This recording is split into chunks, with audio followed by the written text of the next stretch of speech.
العافيه شاعله الاخوان. السلام عليكم الاخوان. المهم الاخوان، واحد السيد دابا كان جاي في لوطوروش، والله الا انا غادي قسما بالله كل واحد فعلو كيجبدو، ما عندي علاش نحلف.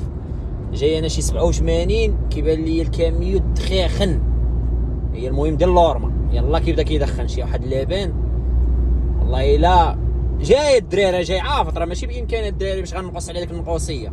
انا فيا واحد الفيس دابا، شي واحد كان عنده شي اونبان ولا شي حاجه بشحال ما جاي كنحضر الدجاجه وكنقولها ليه. ولا المهم قدر المستطاع الاخوان، حيت حنا خوت سائقين ميانيين، وكنتلاقى مع الدراري خوتي في الطريق بزاف الناس. راك تلاقيت مع واحد الدري هو في لابان كان معنا في المرسى قديم وداك الشيء. المهم حنا خوت في الحرفه، وكتبقى فيك انت كيفاش تسائق مهني بحالك، وكتعتبر كسائق مهني بحال ما تشكل المهنيه ديالك كتعتبر بحال ما كنتش عاون خوك سائق المهني. المهم الاخوان، قربت لعندونا نحضر الدجاج هادي، حضرت عليه كلاكسون ونطلع الدجاجه. المهم لورما يلا بدات بالدخان، حضر الدجاجه قلت لي راه عندك الدخان لور، قلت لي راه 100% غتكون عندك لورما.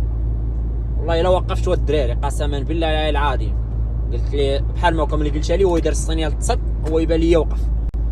والله الا الدراري جاي عافط، راه ماشي بامكاني نوقف انا بهذيك الوقفه حق الله. الاخوان راه ما فيه حتى شي عيب، خوك غادي في الطريق بانتك العافيه، شي سوكور مسكين ما قدش على شي عيبه، ما فيه حتى شي مشكل. هنا فين كتعرف سائق مهني وقف لي وساعد يا صاحبي الرجوله.